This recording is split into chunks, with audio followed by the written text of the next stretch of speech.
Pessoal, boa tarde a todos. 29 de outubro de 2024, aula do PPG em Ciências do Movimento Humano, disciplina de seminários de equilíbrio e locomoção, coordenado pela professora Flávia Martinez, com minha participação, Leonardo Tartaruga. Nós vamos continuar, então, com o conteúdo que a gente estava na parte de locomoção, da aula passada, sobre aspectos biomecânicos da locomoção. Na aula passada, relembrando, tá, deixa eu fazer um break aí. Ibra, estão me ouvindo bem aí? Eu quero que eu espere um pouquinho para dar algum ajuste. A gente está escutando bem, o problema é que a gente não está vendo vocês em tela aqui, né? Não está dando certos cabos e o pessoal do LS não está aqui também. Então, Ah, a gente ouve bem que a gente está vendo vocês aqui tá. no caso do nosso. Tá, confirmou. É que nós não estamos ouvindo bem, né? Mas tá a Daiane e o Matheus para me ajudar, mas eu acho que eles falaram que eles estão ouvindo bem, né? É só o contrário que não é verdade, né? Acho que é isso, né? Então tá, feito. Então vamos continuar, que eu acho que o mais importante é vocês me ouvirem, né?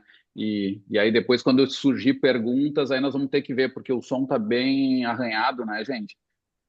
Mas uma coisa que pode ser feito até escrever no chat, se quiserem ali, para passar a pergunta, talvez seja uma maneira da gente fazer a comunicação também, tá? Então eu vou dar sequência, beleza? Deixa eu ir vendo aqui, gente, botando. Bom, na aula passada, pessoal, botei para gravar já, tudo ok? Ok. Nós estávamos vendo sobre cinemática da locomoção. Fizemos já uma parte introdutória sobre conceitos gerais, sobre aspectos evolutivos, sobre a importância desses aspectos evolutivos para o raciocínio, inclusive clínico, né? E raciocínio também de treinamento sobre a locomoção, tanto no ambiente da saúde quanto do desempenho. Tá? Porque eles envolvem aqueles mecanismos minimizadores do gasto energético que são intimamente ligados à forma que nós somos, né, e às capacidades funcionais que nós temos de caminhar e correr. Esses dois aspectos nos ajudam a entender bastante coisa do que acontece quando a gente pensa no mundo da clínica ou do treinamento. Muito bem. Eu compartilhei a tela aqui e vamos lá para os slides. Na parte final da aula passada, nós vimos as determinantes mecânicas da marcha. Era um raciocínio criado pelo grupo dos Saunders, um dos grupos mais importantes na história da análise de marcha, digamos assim, onde foram definidas essas determinantes, ou seja, pontos cardinais da análise de marcha é, em ambientes clínicos, né? Que tem relações, a gente fez até relações com a corrida, com a função do pé, em vários aspectos na aula passada, né? Foi bem interessante. Partindo disso, então, última análise, assim, acho que das mensagens que eu queria trazer para vocês sobre a cinemática de marcha, é uma análise bem atual, bem recente, que é baseada no comportamento do centro de massa corporal. São elegantemente denominado pelo professor Minetti, dos Lissajous Contours, né? Os contornos de Lissajous. Lissajous é um matemático francês que definiu uma série de equações para compreender fenômenos oscilatórios. Esses fenômenos oscilatórios, por exemplo, são usados na NASA para entender comportamentos de corpos celestes em volta de outros corpos celestes, atuando ali fatores gravitacionais, por exemplo. Ele se utilizou dessa matemática e transformou ela, simplificou a parte matemática, utilizando equações de séries de Fourier, tá? Que são equações baseadas em aspectos trigonométricos de funções periódicas, tá? Que vão nos definir, por exemplo, o comportamento do centro de massa, que é o caso aqui. É, Hoje, em alguns laboratórios de marcha na Europa, tem sido utilizado, por exemplo, essa técnica para verificar o comportamento do centro de massa em 3D. Eu vou mostrar o vídeo, vamos ver se ele vai passar agora, vamos testar agora a nossa transmissão. Eu carreguei 2 vídeos aqui. Deixa eu ver se aparece alguma coisa. Vai testar meu computador também, porque ele está no limite. Deixa eu ver aqui, gente. Tá. Deixa eu começar. Aqui eu não estou vendo vocês. Vocês estão vendo a tela de um vídeo? Ele está parado, ele ainda não está rodando, tá? Sim. Tá, beleza. Deixa eu ver aqui. Bom, vamos começar com esse, né? Eu vou tentar dar um zoom nele, assim, meio no braço. E deixa eu ver se rola.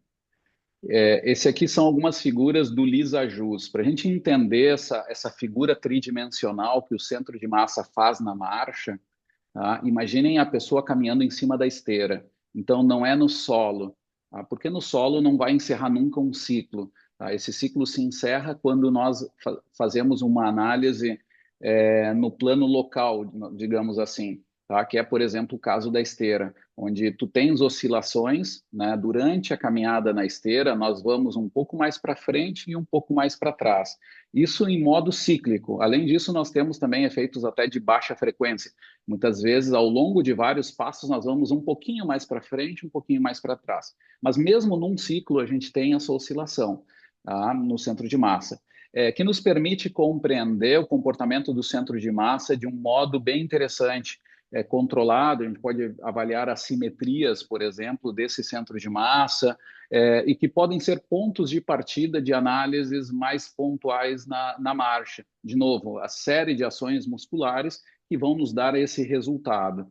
Para entender esse gráfico, ele é 3D, é sempre difícil porque a gente visualiza em 2D, né? Então a gente tem que girar o vídeo para tentar fazer ele entender. Ele já é um vídeo pronto, eu não consigo mexer mais nele, mas vocês podem visualizar aqui, por exemplo, nessa seta mais horizontal, é onde a pessoa está caminhando.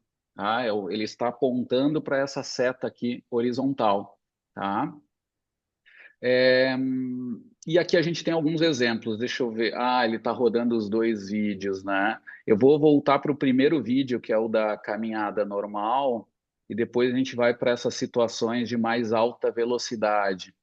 Tá? Mas vejam só que as figuras demonstram que nós quase nunca somos simétricos, né? O que é normal na natureza são assimetrias. Então, o que nós temos que avaliar é se essa assimetria ela é danosa ou ela é em níveis aceitáveis a fins de dar resultados interessantes ou não.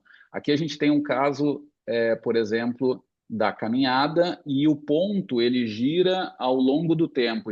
Então, a bolinha azul grande, ela é o centro de massa instantâneo ao longo do passo, tá? Vejam que ele faz uma figura que tem um comportamento bem interessante. Ele tem uma oscilação no plano sagital. Se a gente for fazer esse recorte só do plano sagital, é, que é no sentido, se a gente olhar, por exemplo, da esquerda, no sentido anti-horário, né? Então, nós estamos indo para lá, ou eu vou colocar no meu plano mesmo, né? Eu estou indo à frente. João, me diga, tá tudo bem aí? Agora a gente consegue enxergar. Tá. E aí, Muito, tá bom. Então, por exemplo, durante a caminhada, eu estou indo à frente. Então, eu estou aqui na esteira, digamos, caminhando. O que a figura faz, na verdade, é um comportamento desse estilo aqui. Ele faz esse desenho e forma as asas de borboleta que o Minetti chama, da onde se avaliam essas assimetrias, tá? É bem interessante que, por exemplo, quando eu vou fazer a corrida na esteira, o sentido dessa oscilação é exatamente o contrário. Quando eu estou correndo, eu faço com esse formato aqui. Eu tenho as asas de borboleta, mas ele é exatamente o contrário. Uma característica dessa borboleta é que as asas se encontram na trajetória inferior do centro de massa. Essa é outra característica que a gente pode ver percebendo um pouquinho mais os detalhes, né? O X ali dessas asas é na parte inferior, fazendo esse desenho, tá? É, Outra coisa, quando outra informação que a gente tem desse lisajus conforme aumenta a velocidade, agora olhando essa figura ali, o azul é a velocidade mais baixa e o cinza é a velocidade mais alta. A gente pode verificar claramente na caminhada que a oscilação é maior, tá? A oscilação é maior vertical. Nós oscilamos mais verticalmente, mas tem uma coisa interessante: médio lateralmente nós reduzimos, tá? Então nós vamos voltar a ver a figura, daqui a pouco vai passar o vídeo de novo, e percebam que desde a velocidade mais baixa, que é a curva em azul, para a figura em velocidade mais alta, que é o marrom ou cinza, acho que é cinza, se não me engano, eu vou tentar botar maior aqui, vamos ver. A oscilação médio lateral é um pouco menor. Essa diferença é um pouco mais sutil, mas ela aparece. Nós oscilamos menos médio lateralmente conforme aumentamos a velocidade. Isso é uma característica que aparece na corrida também. Na corrida, por exemplo, conforme nós aumentamos a velocidade de corrida, as nossas forças médio-laterais são reduzidas. Nós aplicamos mais força no plano sagital e menos fora dele. Tá? Essa é uma repercussão que acontece na caminhada e responde até no comportamento do centro de massa. Deixa eu ver se aparece o vídeo agora de novo. É, vejam, fica difícil, né? Porque ele vai mudando o ângulo, tá? Mas aparece esse parâmetro ali dessa. As asas da borboleta elas vão se aproximando, digamos assim, conforme a velocidade aumenta. O que eles têm feito, que eu acho extremamente elegante, eu não sei quanto é o custo-benefício disso, é que eles têm usado, queria só dividir com vocês, algumas clínicas aqui na Itália e um par de países aqui na Europa, eles têm registrado esse comportamento do centro de massa do paciente, tá? Antes e depois de uma intervenção fisioterápica, de uma reabilitação, ou de um processo de recuperação mesmo de cirurgia, e eles têm gravado esse comportamento num cubo de cristal, num cubo de cristal que aparece como aqueles chaveiros, sabe, que tem da Torre Eiffel, por exemplo, que aparece desenho dentro do cristal, num cubo, né? Aparece esse centro de massa. Eles imprimem isso dentro de um cubo, onde tem uma empresa que faz isso especialmente, e o custo, até onde eu saiba, era 50 euros, o custo da produção desse cubo, onde o profissional de saúde ele pode visualizar também o comportamento do centro de massa em vários ângulos no cubo, tá? E ele pode até fazer comparações, tá, com esse cubo. O professor Minetti estava imprimindo isso também em impressoras 3D, que era mais simples, por exemplo, com cores na fase de duplo apoio. Por exemplo, duplo apoio na figura aqui, fazendo um exercício, tá, gente, já de reconhecimento e reforço de conceitos, né?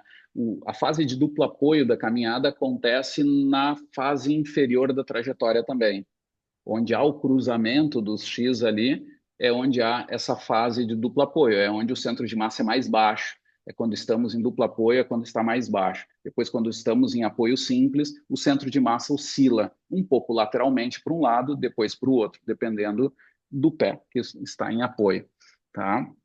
E essa direção tem esse sentido. Se eu estou com a perna esquerda no solo, a asa da borboleta vai pelo lado esquerdo, né? Fazendo esse comportamento sempre que eu estou mostrando aqui para vocês, de um jeito bem engraçado, porque tá, é meio estranho. Mas é essa figura que faz e tem repercussões muito legais de se analisar. Uma coisa bem moderna, eu acho que ainda faltam até muita aplicação de testes, mas o pessoal tem feito isso já no mundo clínico, tá?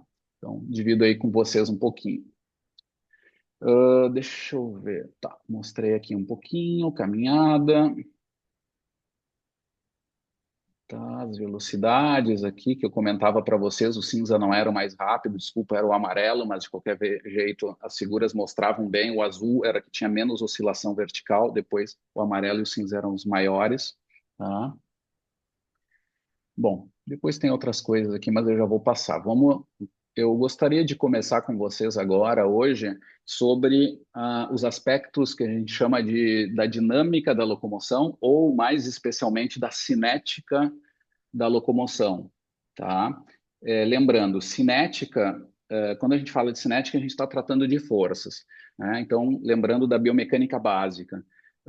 A cinemática, ela tem como papel a descrição do movimento, né? Que é extremamente importante, mas ela é geralmente não mecanística, embora a gente tenha um monte de insights, na verdade, mas pelo conceito biomecânico, em qualquer aula de biomecânica, é por aí. Nós tratamos mais do produto do que os músculos fazem, etc., e geram aquele movimento. Bom, agora, falando em forças, eu estou falando, sim, das forças que geram o movimento, né? E essas são, muitas vezes, a gente denomina elas de forças internas, e forças que são geradas pelo movimento, que são repercussões do movimento. E aí a gente tem, por exemplo, as forças externas.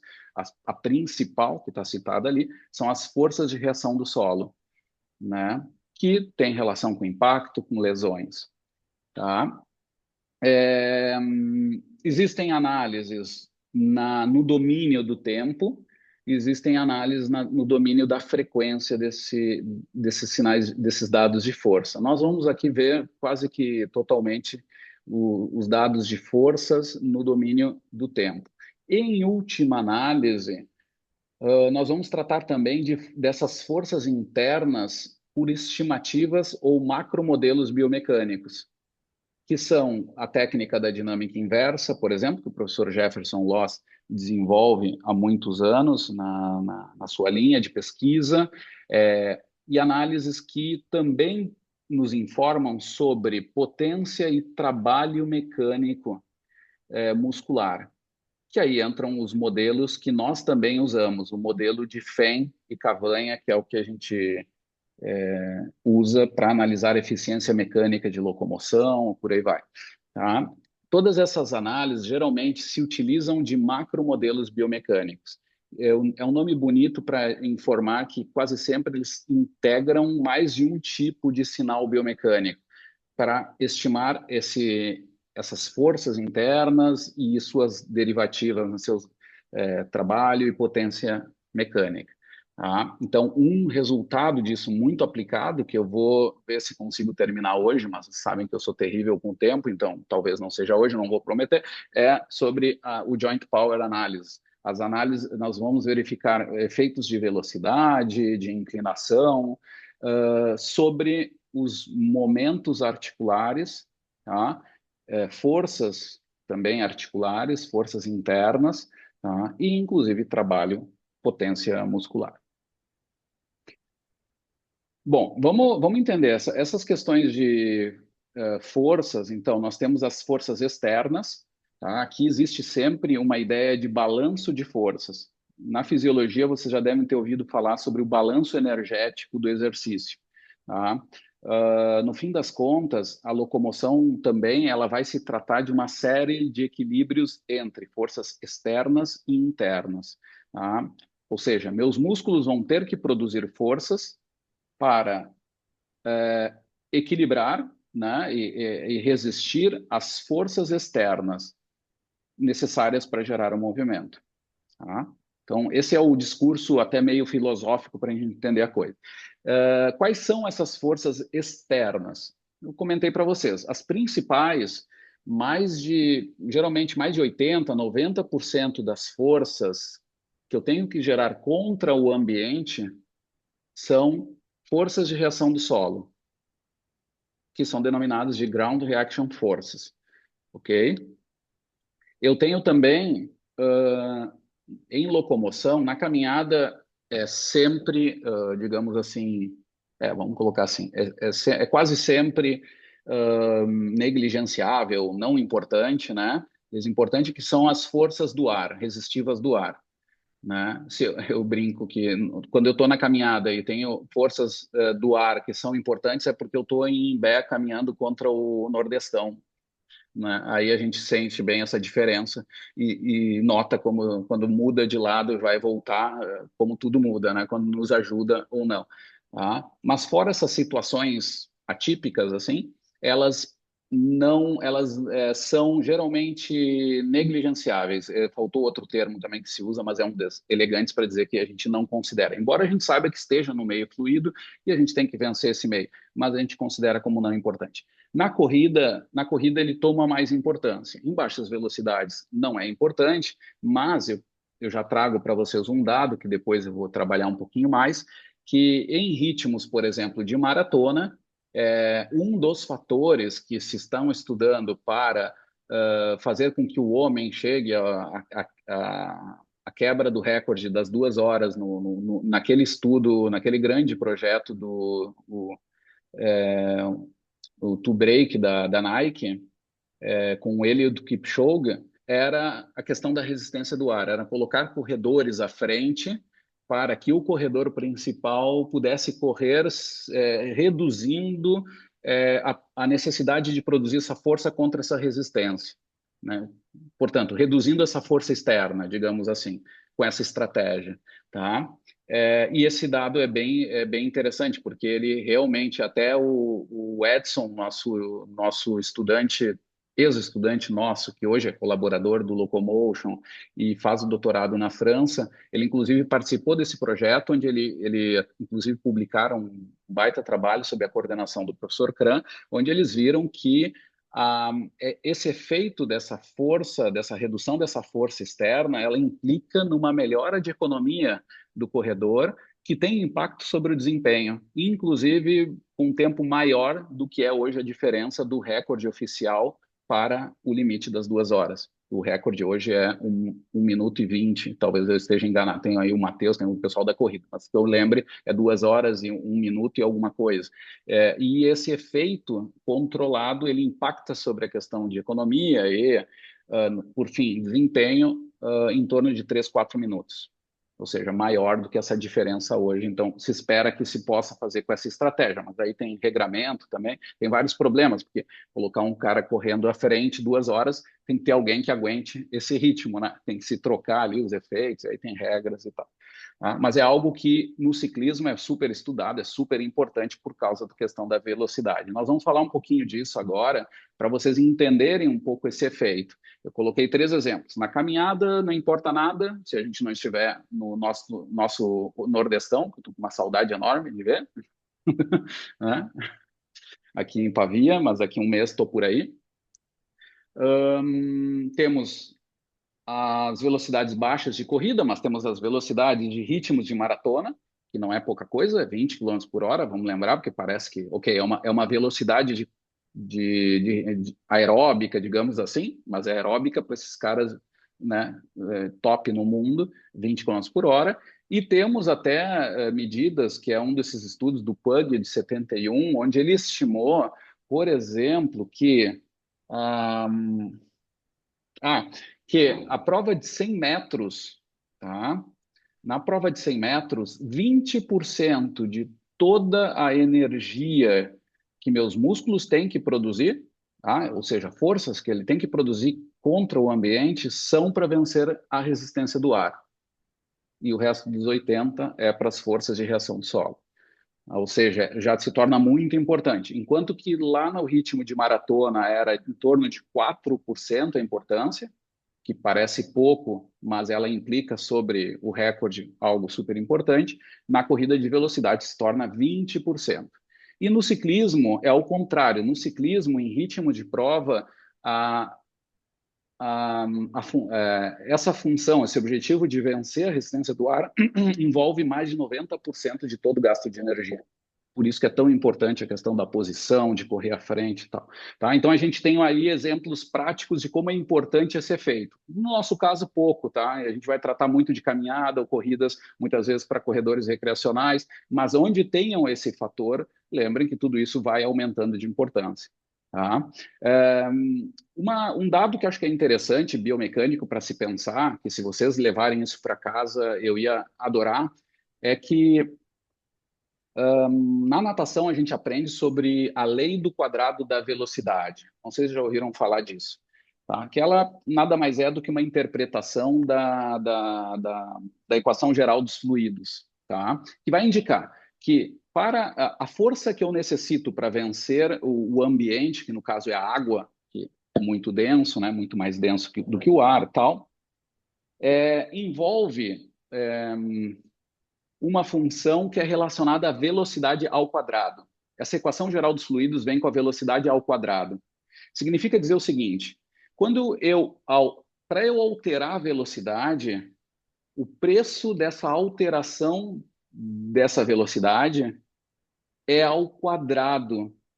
Eu tenho que aplicar forças ao quadrado para aumentar essa velocidade. Por isso que na piscina é tão importante a gente manter movimentos fluidos, para a gente reduzir esse efeito da lei do quadrado da velocidade. Tá? O exemplo que eu me lembro que eu usava quando eu dava aula de natação era assim: se eu passo minha velocidade no meio fluido, que é a água, que é bem importante ali, eu vou lançar números só para facilitar o exemplo, de 1 para 2 metros por segundo, quilômetros por hora, velocidade que eu quiser usar. Se eu quiser passar de 1 para 2, a força que eu tenho que aplicar é de 1 para 2 ao quadrado, é de 1 para 4.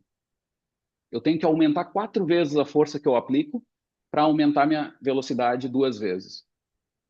Essa é a interpretação da lei do quadrado da velocidade. Isso vai interessar muito quando eu estiver lá em situações de velocidade. Só que o que eu quero passar para vocês é que essa é uma relação ao quadrado. Agora, quando eu expresso, a primeira equação que vocês estão vendo ali é do consumo de oxigênio.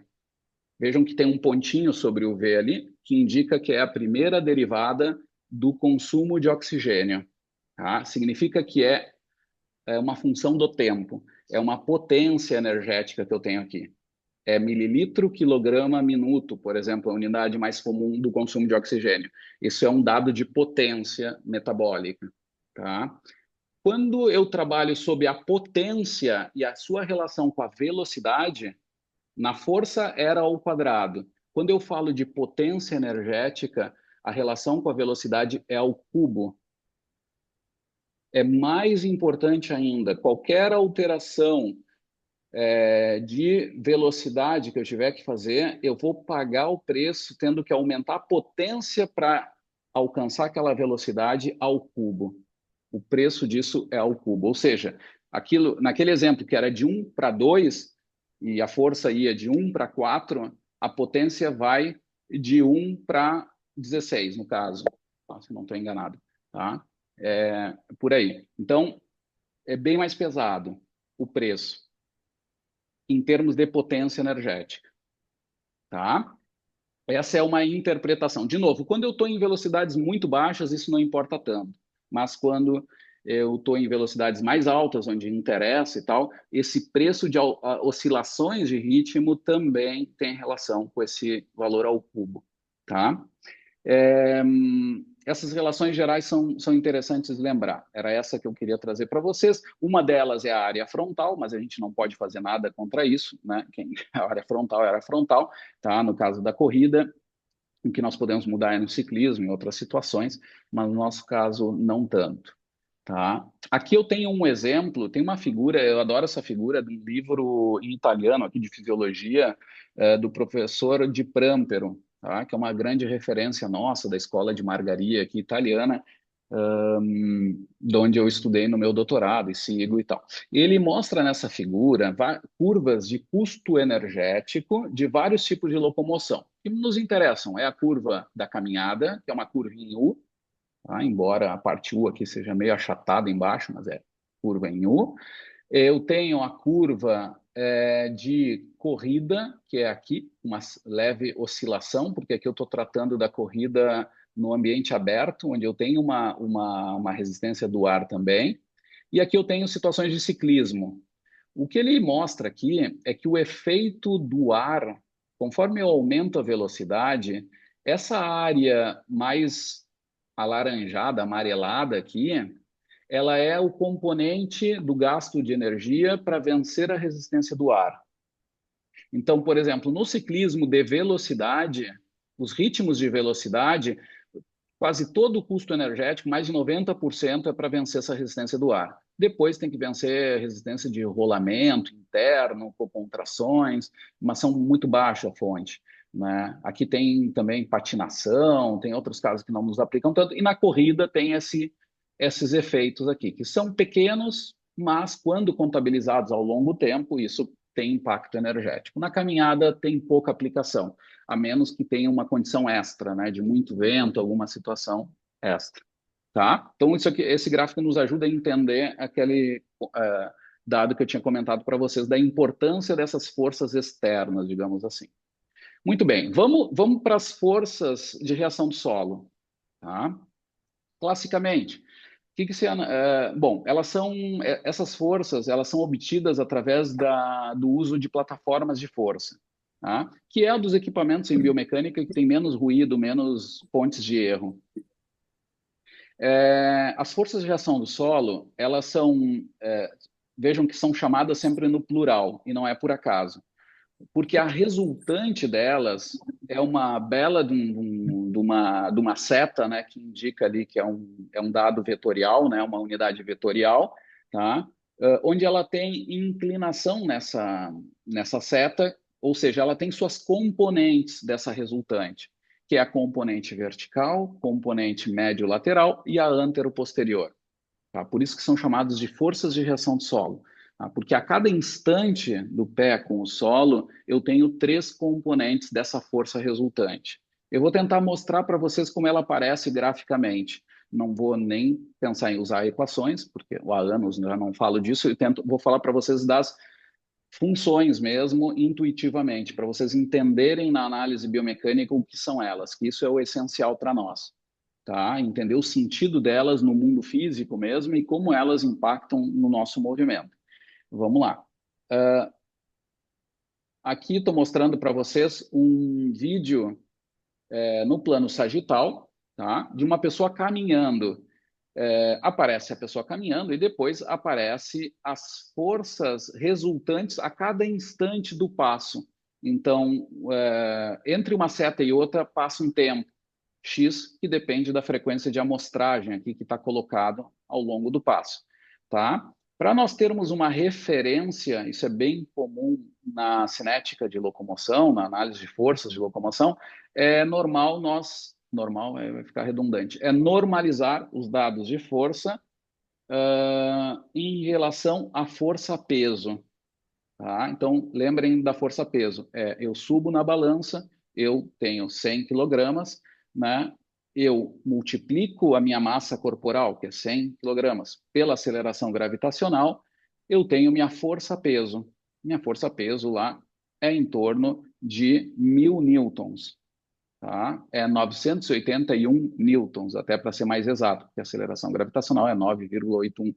Tá? Então, é em torno de 1.000 newtons, tá? 100 quilogramas. Então, o dado de peso corporal, essa linha aqui, ele é um referencial para eu expressar muitas vezes essas forças em termos de múltiplos do peso corporal, ou Gs. São a mesma coisa. Tá? Então, no caso aqui, esse primeiro pico aqui, ele deve ter 1,3, tá? O peso corporal, ou seja, 30% acima do valor de peso corporal, tá? Isso pode ser chamado de 1,3 vezes peso corporal ou 1,3 Gs. O sentido é o mesmo. Tá? Os Gs se usam muito em aceleração, por exemplo, na Fórmula 1, quando aparece o automóvel e a pessoa está freando, o carro está freando ou não, a força dessas ações de aceleração, frenagem, é em termos de Gs, que é sempre esse sentido, é múltiplos do peso corporal. Tá? Então, vamos olhar de novo aqui o gráfico para treinar o olho. Apoiamos o pé com o calcanhar, né, na marcha normal, e eu tenho ali a curva em dupla onda, ou pão de açúcar, como é chamado, com a curva de um pé só. Lembrando que na caminhada não estamos sempre com um pé só, nós temos 2 pés, mas isso aqui é a análise digamos que é uma plataforma de força colocada só num pé, tá? Vejam, aqui eu estou visualizando essa curva em 2 dimensões. Eu tenho a dimensão vertical, tá? Que seria a sombra aqui dessa curva aqui do ponto de vista vertical. E tenho também uma outra sombra aqui projetada, como se tivesse uma câmera para um jogo de luz aqui de cima para baixo, onde me dá esse cateto aqui, que seria não, ele é a componente antero-posterior da força. Então, aqui a gente já visualiza que essas setas elas são bastante apoiadas verticalmente, digamos. Ou seja, o principal componente da força é sempre a vertical, tá? Só que no início do contato, essa seta está inclinada à frente, tá? Pela lei de ação e reação, isso significa que eu aplico forças contra o solo, que eu vou chamar elas de frenagem, porque tem um sentido prático. Eu realmente reduzo a velocidade do meu corpo nesses primeiros contatos, tá? Então, eu vou chamar essa componente antero-posterior da curva aqui, que é essa sombra, por exemplo, desse pico aqui, toda essa sombrinha aqui, de componente antero-posterior ou forças de frenagem. Da metade do contato em diante, que é mais ou menos quando o centro de massa passa sobre o ponto de apoio do pé, eu começo a aplicar forças de propulsão. A inclinação da seta fica para o outro lado, que vai significar que, pela lei de ação e reação, eu vou estar empurrando o solo e o solo vai estar me jogando à frente, digamos. A reação disso é ele jogar à frente, que isso é uma força de propulsão, tá? E eu tenho as inclinações dessa curva aqui, e vejam que já faz um formato em dupla onda, que é muito parecido com o da força vertical depois. Depois nós vamos visualizar isso, tá? Mas aqui é legal de ver essa curva porque ela mostra um pouquinho na realidade o que acontece. Ó, vejam a seta que vai... E vejam que a seta ela vai mudando de lugar também. Essa é outra característica, tá?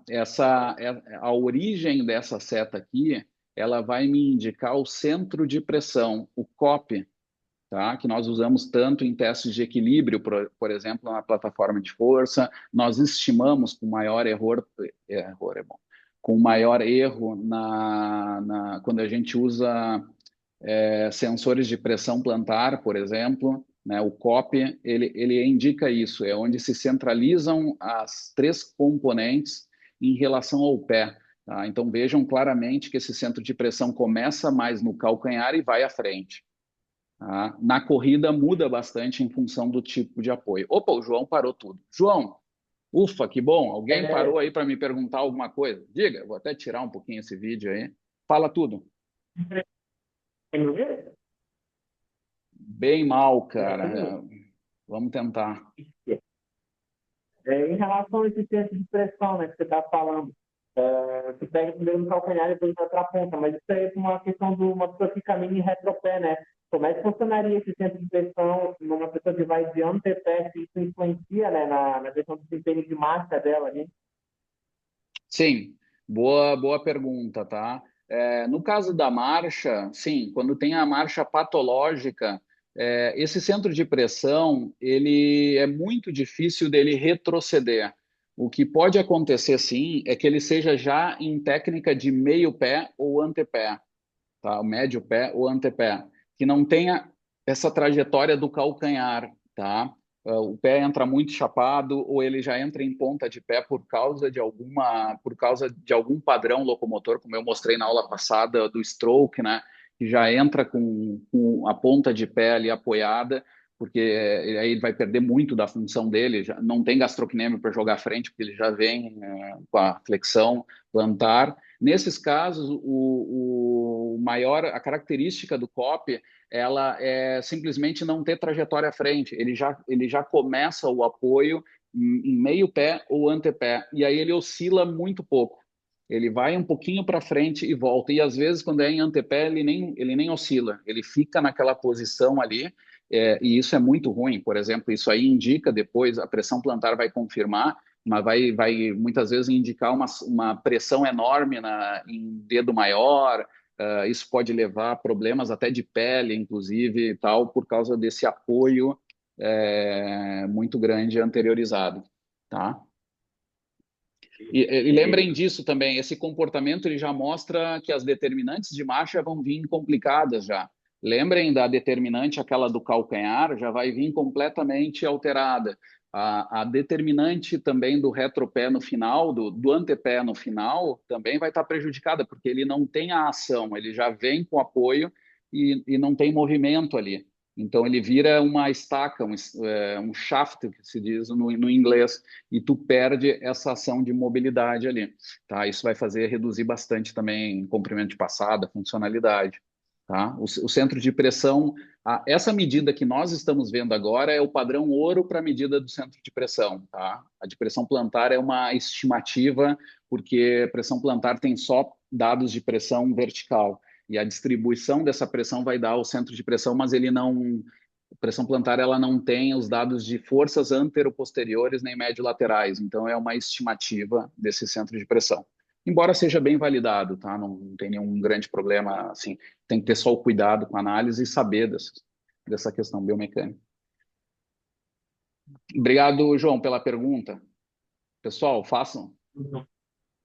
Tem mais Venha, uma venha. pergunta, professor. Henrique aqui falando.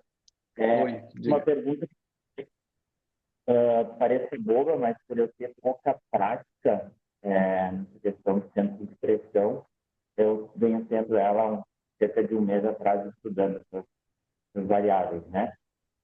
E o centro de massa, normalmente ele vai deslocar no sentido contrário, onde o centro de pressão está acontecendo. Essa afirmação é correta? Não, não. Ela não é correta. Ela quase sempre vai estar integrada, inclusive. Tá? Ela quase sempre vai estar integrada. Por exemplo, vamos ver aqui o vídeo, tá? Quando o pé está indo à frente, teu centro de massa está indo sempre à frente, tá? Na marcha não tem nenhuma fase em que o centro de massa vai para trás. Ele só muda a tendência de velocidade, tá? Na frenagem tu desacelera, mas continua indo à frente, tá? E o centro de pressão ele vai sempre para frente, no padrão normal. Vejam que a seta vai sempre à frente. O que pode mudar um pouquinho é que quando é a marcha patológica, aí se o centro de pressão não vai à frente, aí sim há um desajuste, mas não quer dizer que é difícil assim até o centro de pressão ir para trás de forma muito importante. Às vezes sim, mas é um caso já de um desajuste. E lembra, porque o centro de massa está indo sempre à frente ao longo da passada, tá? Então, em geral, eles estão alinhados, inclusive na parte, porque o centro de pressão vai bastante para frente, e o centro de massa sempre, né? Não sei se eu te respondi, acho que sim.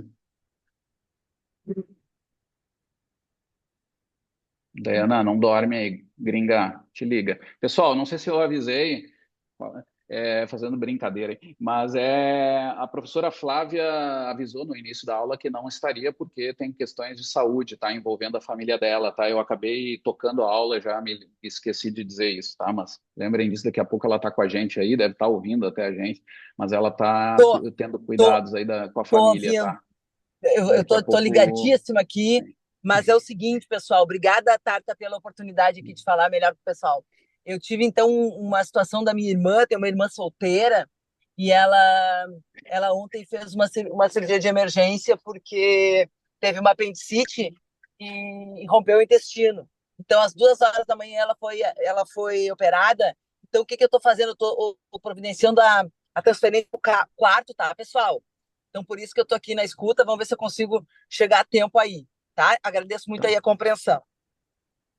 Imagina, Flávia, energia positiva aí, tá? Muito obrigada. Uh, Vamos lá, pessoal. Então, a gente deu tempo de ver essas curvas, né, de uma outra forma. Não sei, eu acho que a maioria de vocês já devem ter visto até curvas de força e reação de solo. Se até muito repetitivo, me avisem, mas eu geralmente gosto desse vídeo porque ele é muito antigo, vocês podem ver pelo tipo de calçado, né? Ele é tipo anos 70, não sei, tá? Aqueles de tênis muito antigo, mas eu acho ele muito legal. Agora vejam a curva da corrida, tá? Eu vou deixar rodando aqui esse vídeo várias vezes e vejam a curva da corrida, tá?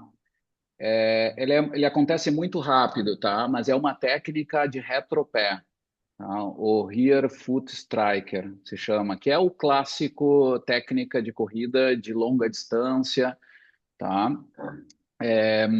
Mas vejam como as setas já estão mais distanciadas, porque é um evento que acontece muito rápido. Lembrem que esse tempo de contato na corrida, ele vai de 150 a 250 milissegundos. Ou seja, imaginem tudo isso que a gente está vendo acontece em velocidade média de corrida, por exemplo, a 200 milissegundos, um quinto de um segundo.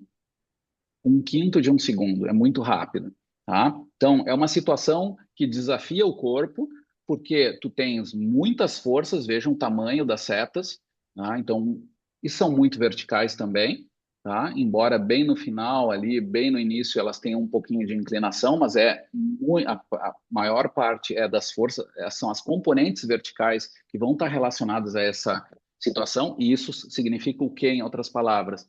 Que meu corpo vai estar sustentando essas vibrações, essas forças muito rapidamente. Eu vou estar transmitindo forças para o meu organismo muito rapidamente. E aí vem aquela ideia que a gente aprendeu lá em biomecânica de tecidos, que meus tecidos do aparato locomotor ou músculo esquelético, eles vão estar sofrendo deformações, alguns muito altas nas articulações, nas linhas de força principais, deformando em forma elástica, que é o normal, que é quando deformam e voltam à sua posição, mas muitas vezes de forma plástica, que deformam e não voltam à sua posição. E aí eu tenho processos repetitivos que podem levar a lesões. Tá? Então, o grande problema até do risco de lesões em corredores, na maior parte das vezes, está relacionado aos primeiros 50 milissegundos, onde aparece o primeiro pico de força, que a gente chama de pico de impacto. Muitas vezes não é o maior, tá? Vocês forem ver, o valor maior de força está aqui no meio da curva ou da metade para o final, tá? Mas as forças que têm relação maior com lesões acontecem nessa fase aqui, que é onde meu corpo é imposto a essas forças muito rapidamente. Esse pico de impacto aqui dessa primeira curva, depois vocês vão ver bonito que aqui não aparece, mas aparece próprio um pico, tá? O pico de impacto, ele acontece em até 50 milissegundos.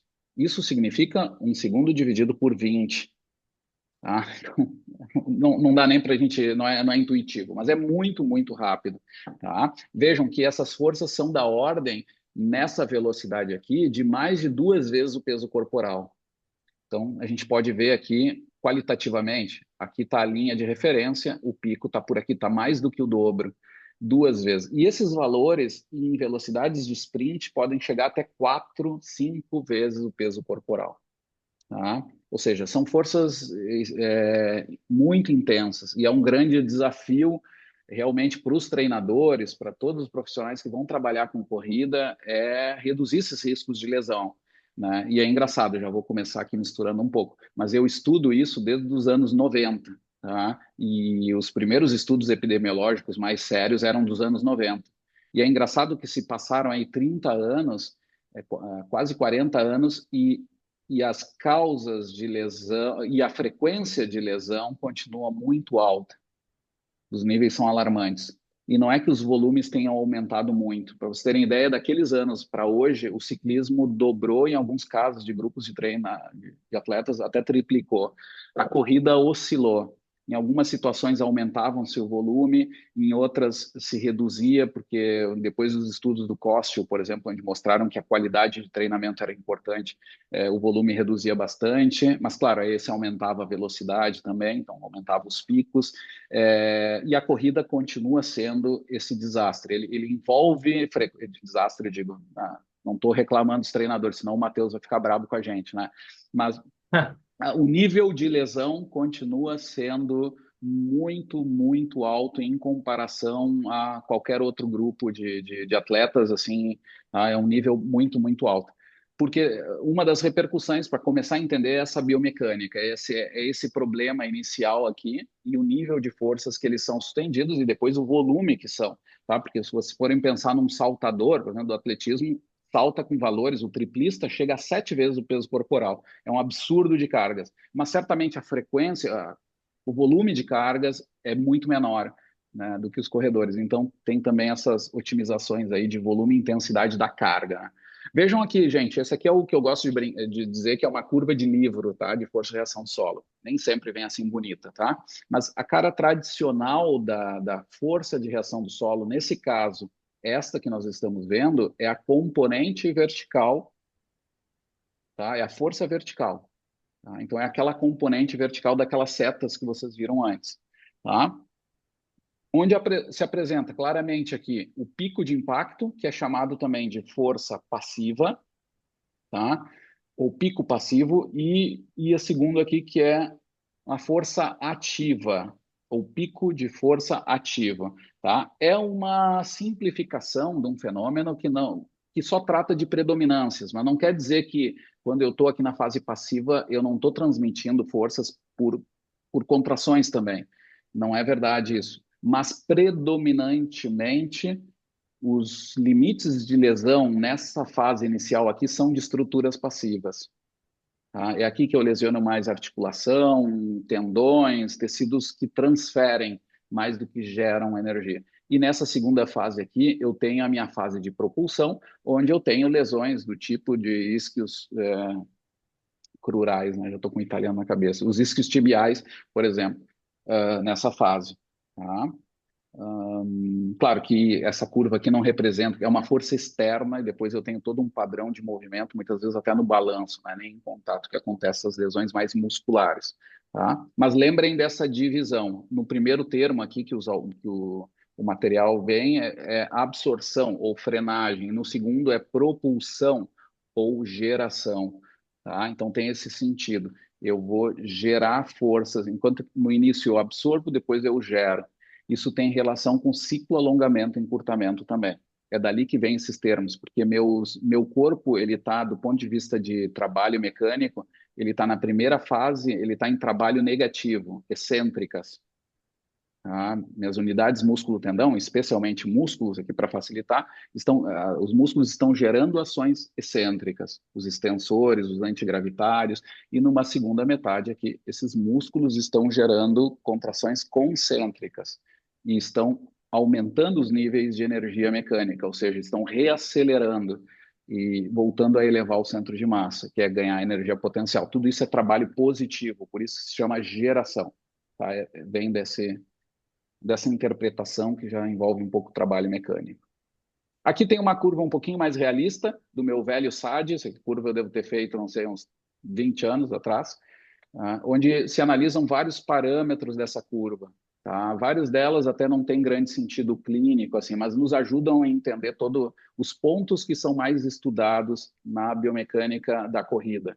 Tá? Então, o pico de impacto aqui, o pico esse ativo, o máximo.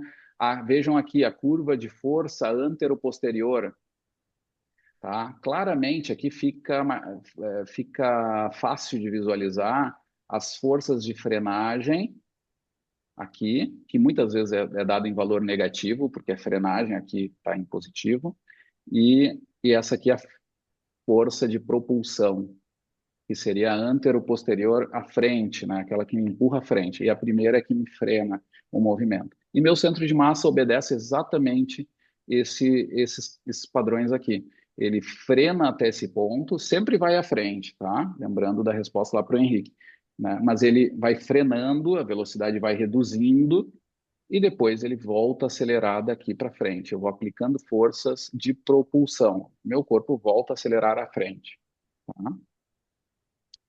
Outro parâmetro que é super importante aqui, a gente já trago para vocês, que ele é inclusive o valor das forças de reação do solo mais relacionadas à lesão, é esse fator B aqui que eu chamo, que é a taxa de aplicação de força. O pessoal de São Paulo gosta de chamar de taxa de aceitação de peso também. Tá? Eu uso uma nomenclatura que é influenciada pelo professor Jefferson Loz, usava assim, e depois até nunca atualizei com ele para ver se ele continua usando. Mas a literatura biomecânica usa também, que é essa, em inglês chamam de Rate of Force Development, tá? Taxa de aplicação de força, que essa variável é mais antiga até do que as análises de taxa de desenvolvimento de força lá dos estudos neuromusculares, tá? É uma coisa muito antiga. E o que é isso? Na prática é a inclinação dessa curva inicial aqui, na fase linear dela, ou seja, essa intermediária aqui, a inclinação. Quanto mais inclinado, mais risco de lesões a gente tem, tá? Aqui tem muito efeito do calçado, por exemplo, o tipo de apoio nosso, se nós corremos mais em antepé, essa curva, ela porque desaparece esse pico quando eu corro em ponta de pé, então imaginem esse ponto aqui do início da força indo direto para cá, tá? Ou seja, eu vou deitar mais a curva. A minha taxa de aplicação de força, ela é muito reduzida, embora pareça pouco, ela se reduz demais. João, tem pergunta? Eu ia perguntar em dois momentos. Uma seria em relação a essa parte de desenvolvimento de força, de aplicação da força, na questão do idoso, né? Como é que ela funcionaria ali? E também se o senhor consegue trazer alguma coisa sobre os Parkinsons, né? Eu fiquei curioso, assim, como é que funciona também esse processo de desenvolvimento dessa força deles ali, né? Uhum. Olha, do Parkinson se sabe pouquíssimo, tá? Eles têm, durante a corrida, bom, vamos lembrar que o Parkinson tem, eles podem ser hipocinéticos e hipercinéticos, ou seja, na mesma doença podem ter alterações, assim, funcionais completamente opostas, assim, para o que se estuda em padrões de desordens de movimento. Então é um desafio. Mas quando a gente pensa, por exemplo, em rigidez, né, que em alguns casos se tem maior, muitas vezes eles vão atuar com altos níveis de hipocontração, tá? Geralmente as velocidades de corrida, para quem consegue correr, porque quase é raro até a gente ter. Nós tivemos os nossos pacientes Parkinson ao longo dos anos, teve alguns casos que a caminhada já não dava efeito para as adaptações aeróbicas. E eles começaram a correr, a gente colocou uma nova intensidade neles controlada, e foi dali que saiu até o estudo com a questão de segurança e tal, até do que a gente chamava de sprint. Na verdade, era fazer eles correrem numa distância curta. Parecia um sprint, porque virava uma corrida curta, mas na verdade era uma corrida lenta para nós. Tá? E nesses casos, vou te contar até que nesses casos aí tem um bias, né? Lembrem, para um Parkinson estar correndo é porque ele tem uma condição ali, uma restrição física que já é relativamente baixa. Ele tá, e depois temos que lembrar que isso é neurodegenerativo e a gente sabe, porque está há 12 anos trabalhando com eles, nós perdemos vários pacientes e tal.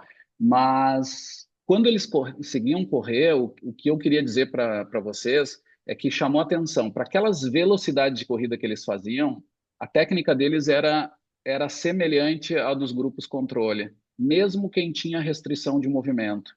Uma coisa incrível. Era um efeito que com a Flávia me ajudou muito a entender, né? Que era parecido com o que acontecia quando nós botávamos os pacientes segurando os bastões, né?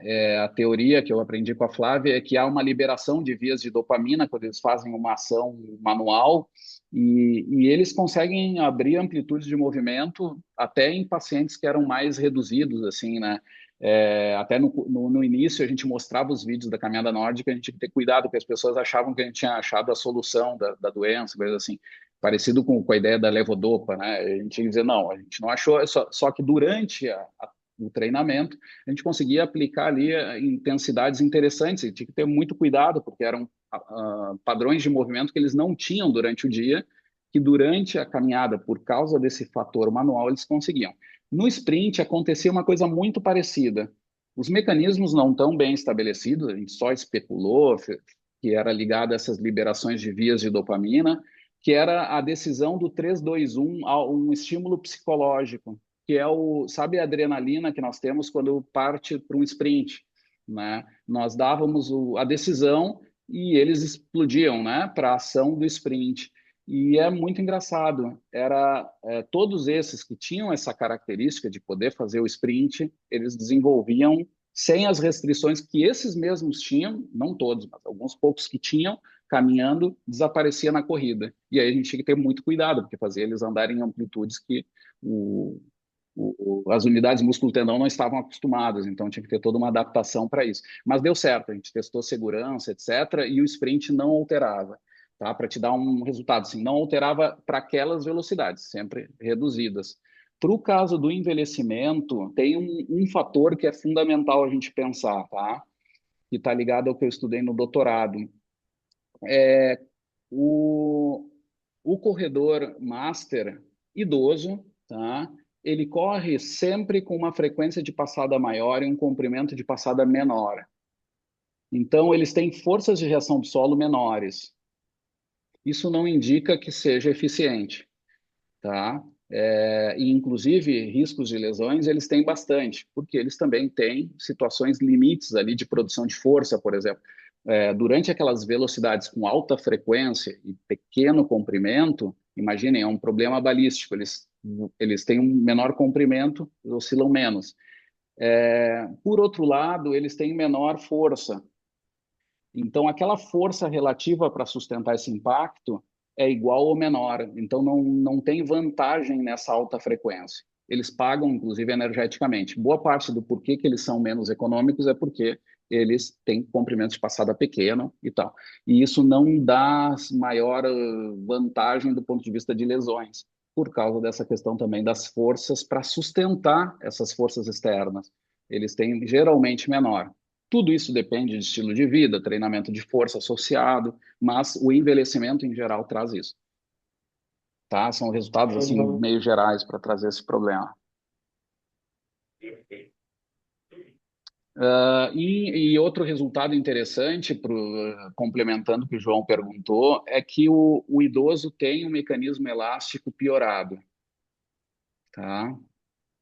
Deixa eu fazer um parênteses para vocês, tá? Essa aula está registrada, né? Mas eu tô revisando um artigo que ele está para ser aceito agora e ele tem um dado muito interessante. É de um grupo muito forte, não vou dizer nem a nacionalidade, mas eles fizeram assim, eles botaram corredores master para fazer o detraining e retraining, destreinamento e retreinamento, tá? Estudaram esses efeitos em fatores direcionados a desempenho e mecânica. E o que aconteceu? 12 semanas era de destreino para 8 semanas de retreino. Tá? Não, desculpa, era 12 e 12. 12 semanas, 12 semanas. O que aconteceu? Vários fatores a eficiência do ciclismo melhorou nesses atletas. Eram triatletas, não eram corredores, triatletas master. Voltou aos valores iniciais. A economia de corrida não. Ali tem uma dissociação. Como assim o ciclismo melhorou a eficiência muscular e na corrida não? E aí o que eles vão especular, porque eles não analisaram, é que provavelmente o mecanismo elástico ele sofra maior deterioração nesse destreino e depois o retreino dele é lento e é importante, porque a redução continua em 20% na economia de corrida, tá? Então, isso pode estar incidido pela mecânica, pelo mecanismo elástico, que no ciclismo não afeta. Então, não tinha esse problema. A função oxidativa se vê que foi restaurada, mas a questão mecânica ligada ao mecanismo elástico não nos idosos. Isso é um dado interessante porque em jovens não aparece tanto efeito assim, tá? Mas é uma coisa muito pontual, é sobre retreino, destreino e retreino. É uma coisa menos estudada e tal, mas por isso também pode ser interessante. Já misturei aqui um pouco os assuntos, mas falando de idoso, já um outro dado legal. Pessoal, eu vou falando, não tem nem a Flávia para me segurar, hein? Como é que a gente está de tempo? Tá tranquilo? A gente está agora, que são 13h10 agora. 13h10. Uhum. O intervalo é para ser Professor, 13h30? Ah, diga, Dai, diga. eu queria perguntar uma coisa. É que agora, nessa parte ali das forças de reação ao solo, eu fiquei pensando um pouco na questão dos indivíduos com paralisia cerebral, né? Que daí tem o componente da espasticidade associado, né? O aumento do tônus muscular. A gente tem pacientes com diplegia que eles têm aquela marcha característica em Crouch, né? Que é o agachamento em que muitas das vezes é indicado o uso de órtese de reação ao solo para minimizar a anteriorização da tíbia, né, fazendo com que eles, quando eles façam o apoio inicial do pé no chão, né, o contato inicial, eles tenham aquela reação de extensão, de assistência na extensão do joelho, né? E aí, como que funcionaria essa questão da força de reação vertical? Porque a órtese que eu conhecia mais usualmente era uma que ela vem até próximo do joelho, né? Ela é quase como uma bota inteira, né? E essa semana até a gente teve um treinamento, onde nos apresentaram uma órtese de reação ao solo baixinha, que ela vem até a região um pouco acima do maléolo. E ela faz, a ideia dela é fazer a mesma trava na tíbia, e aí a justificativa que eles nos passaram é que ela tem o mesmo mecanismo, mas ela acaba sendo mais eficiente neurofisiologicamente falando, no sentido de permitir com que os músculos tenham uma participação mais ativa no Hum, movimento do que passiva, né, com tanta hum, trava ali, que era a proposta da órtese anterior. entendi. Olha, eu acho que eu entendi o problema e entendi a vantagem, né? Mas o que a gente tem visto só sobre a questão clínica é que é dose dependente, né? Vai depender muito da característica inicial desse paciente. Então, Uhum, muitas vezes uma prótese maior ou órtese com uma maior estrutura, ela pode ajudar em algumas fases, né, da marcha. E aí pode fazer parte da reabilitação, incluir ela. Só que colocar ela mais aberta em fases iniciais, eu também teria muito cuidado. uhum, Teria muito cuidado e aí a análise de marcha vai responder, né? Se ele uhum, consegue fazer essa ação de recuperação da linha da tíbia, que auxilie na extensão mesmo, tá bom. Então ele tem sinais de que ele tá acionando essa parte ativa e está funcionando. Agora pode acontecer que não. E aí o ajuste disso é exatamente alinhar a força, porque o problema da tíbia anteriorizada e tal, isso foi aplicado na corrida também, é que a força de reação do solo vertical, ela é inclinada à frente. uhum, Se tu tens a tíbia anteriorizada, a cosia, bom, né, direcionada, alinhada, essas forças vão passar pela tíbia em maior intensidade e elas podem gerar mais lesões até em zonas superiores, se tiver desalinhamento de patelo-femoral, tudo isso. Então, tem que se cuidar, por isso que se evita, né, esse padrão motor também por essa questão, tá? Não só pela ação depois da extensão própria do joelho, mas também por essa transmissão de forças que está alinhado, tá relacionada à linha de força resultante do início, tá? Isso vai aparecer na corrida também, talvez até mostre para vocês. Eu não sei se eu já falei uhum. para vocês do Lieberman com a inclinação da tíbia, não lembro. O Matheus Acho. talvez já, porque é tanto que a gente fala. Mas na caminhada tem esse problema também. E aí ele está ligado às transmissões de vibrações também, né? Uhum. Só tem que Me tomar chamou cuidado, né? Se perder essas, isso. eu acho que não é para todos.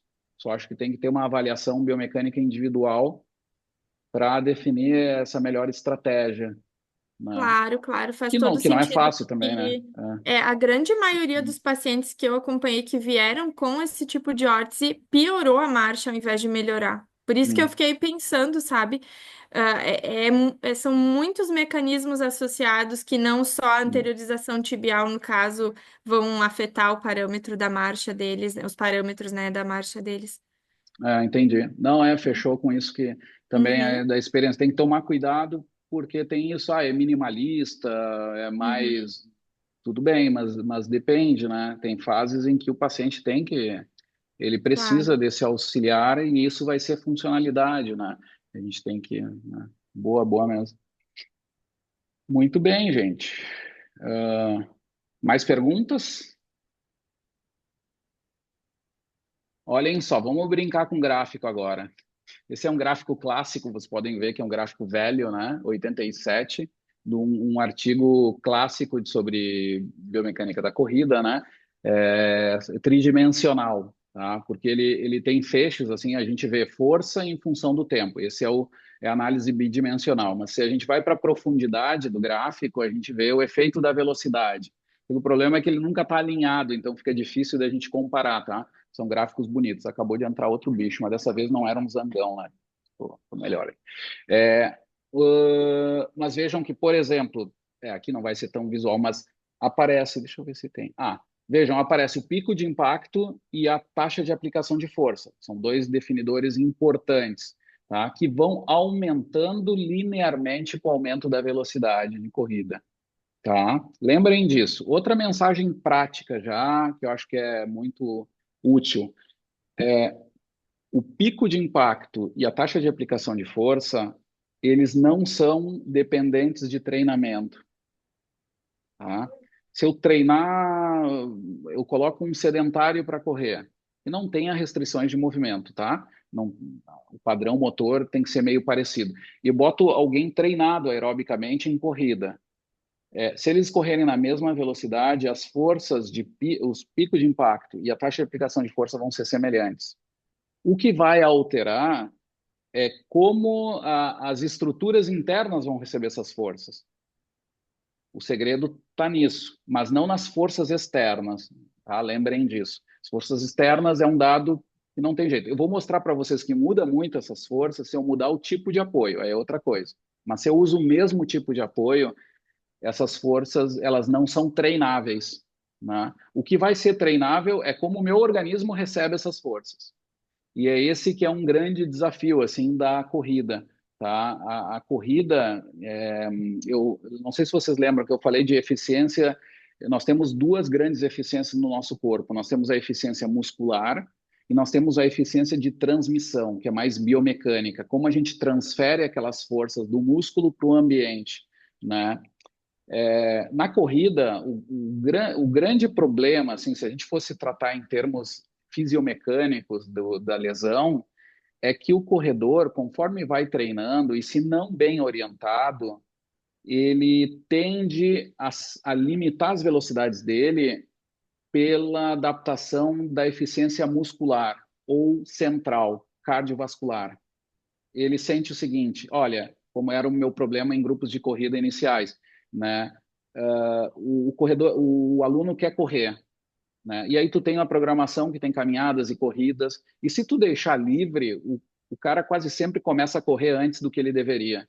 Ele tem essa necessidade e muitas vezes ele consegue, inclusive, ritmos que a gente determinou como mais moderados, e na frequência cardíaca em geral ele deveria ser em torno de 120. O aluno despreza isso e vai correr a 140, a 160. Ele está sem fôlego, mas ele consegue fazer por aqueles 20 minutos, 30 minutos. Só que ele consegue porque as limitantes centrais dele, de eficiência muscular, deixam. O problema é que, a longo prazo, a minha eficiência de transmissão não sustenta isso, toda essa transmissão de forças. E aí eu começo a ter defeito nas minhas juntas, né? Agora fazendo a grosseria com o carro, né? Por isso que a gente não pode estar sendo seguido sempre pelo feeling metabólico. Nós temos que ter uma organização anterior para a corrida, que tem que ser, e muitas vezes tensionar com o aluno, que o erro básico de treino, assim, que eu me lembro, isso era com caras mais avançados, quando a gente queria fazer um volumão com ele, um longão, e esse cara acabava fazendo aquele treino em ritmo de limiar, né? E ele dizia: professor, consegui fazer mais rápido, vantagem. Aí, não, tu tem que dizer para ele: não, tu errou o treino, tu deveria ter tido paciência e dessa vez ter treinado naquele ritmo, porque tem adaptações que também são de tecidos que levam mais tempo de adaptação e que não muitas vezes nos freiam na hora do treino, mas a gente vai pagar o preço a longo prazo, tá? É uma dissociação de adaptações de mais, vamos chamar de eficiências mais muscular ou centrais versus periféricas e de estruturais, digamos assim, que é a eficiência de transmissão, tá? Então lembrem disso, tá? A corrida tem isso, e as forças de reação do solo, elas são lineares. São lineares. Conforme eu vou mais rápido, mais aumentam essas forças. Tá? Aqui tem alguns números ali, pode ser de 1,5 até tanto, não, 2,3 peso corporal até não, era 1,5 até 2, não, mas vai até mais, tá? Velocidade, sim, que é 16 km por hora, mas pode ir a 3 km por hora, até 4, dependendo do ritmo, tá? Mas aí é ritmos de velocidade, supramáximo, né? E ali tem a unidade, só para trazer para vocês, do lado tem 77 pesos corporais por segundo ou 113. É uma unidade muito difícil. Eu nunca vi uma aplicação direta disso, mas é a unidade de taxa de aplicação de força. Ela é enorme, né? Porque o tempo é muito pequeno. Imaginem, é o segundo dividido por 20, né? Então, o numerador acaba ficando muito alto por segundo, tá? Mas é linear, ele aumenta, tá? Aumenta bastante na taxa de aplicação de força. Aqui eu tenho algumas curvas clássicas dessas forças de reação do solo conforme aumenta a velocidade na caminhada e corrida, tá? Então, por exemplo, pico de força da R1, R2, deixa eu ver, cadê o meu Amansa Burro, que o Nilson Torstenson lá que eu lembro de cor sempre, deixa eu ver se eu tenho ele aqui mais para frente. Não, não tenho, que esperto. Bom, mas tudo bem. O R1 é o pico de impacto, tá? E o R2 é a força máxima. Vejam que o aumento é linear, tá? Que eu estava comentando para vocês. As forças anteroposteriores, tá? Aí elas são também aumentam linearmente, com exceção da caminhada, da primeira curva da caminhada. Mas depois eu vou mostrar para vocês da caminhada, é mais fácil olhando os gráficos mesmo, como muda e muda de um jeito bem interessante. Quem já aprendeu de força de ação do solo, muitas vezes se surpreende o que acontece com várias velocidades de caminhada. Um dado interessante, mas vamos lá. Outro dado que a gente estuda é o impulso de força, tá? Que é a área sob a curva ao longo do tempo, tá? O impulso. Vejam como há uma tendência de redução com o aumento da velocidade. Cada vez eu reduzo o tempo da curva, mesmo que o valor vertical aumente, tá? Só que essa redução do tempo ela é mais impactante sobre a área toda e o impulso acaba reduzindo, tá? O significado disso não é tão importante, é entender que tem esse padrão nas velocidades, né? Conforme aumenta a velocidade de marcha. Deixa eu mostrar aqui para vocês um modelo do Weyand, que é muito legal. O Weyand,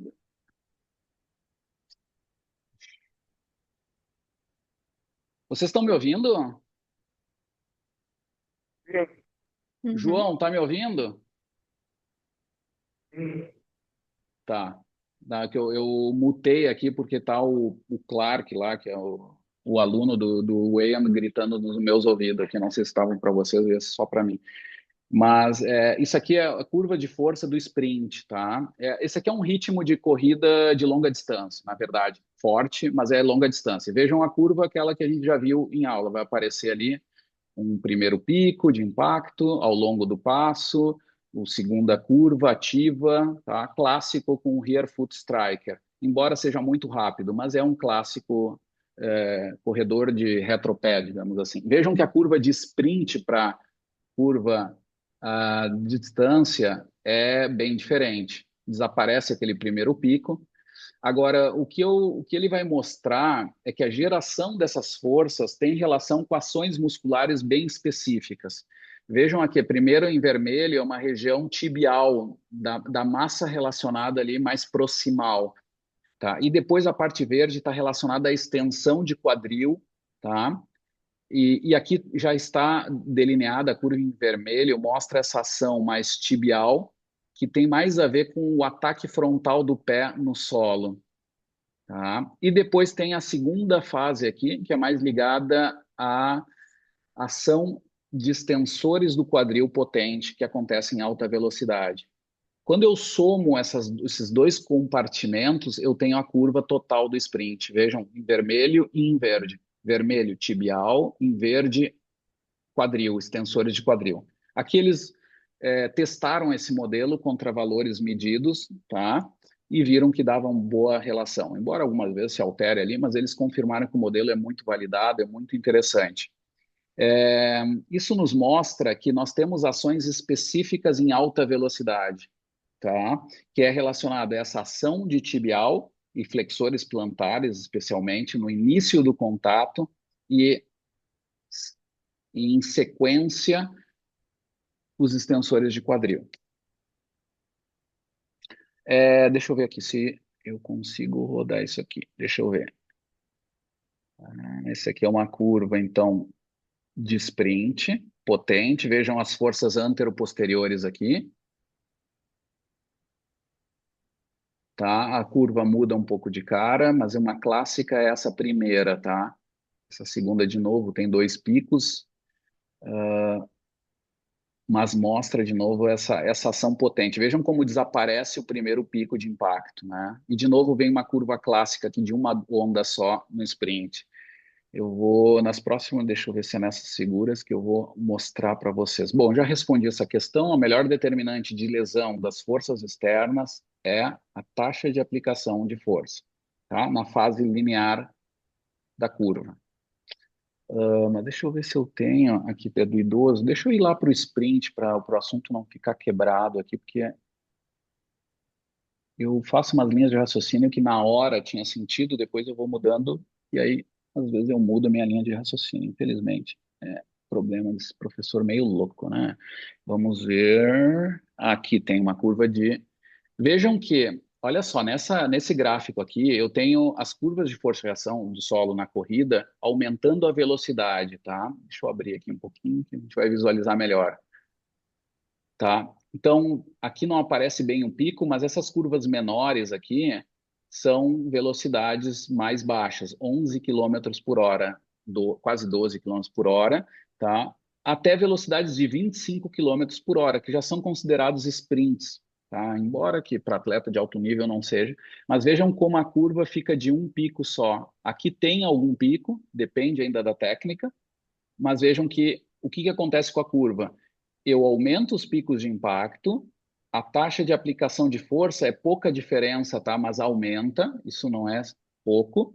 E a curva como um todo do sprint, chega um ponto em que desaparece esse pico, mas continua sendo uma taxa de aplicação de força muito alta, por uma ação tibial no início e depois uma ação de extensores de quadril muito potente. Os joelhos são transmissores, nesse caso, em corridas de velocidade.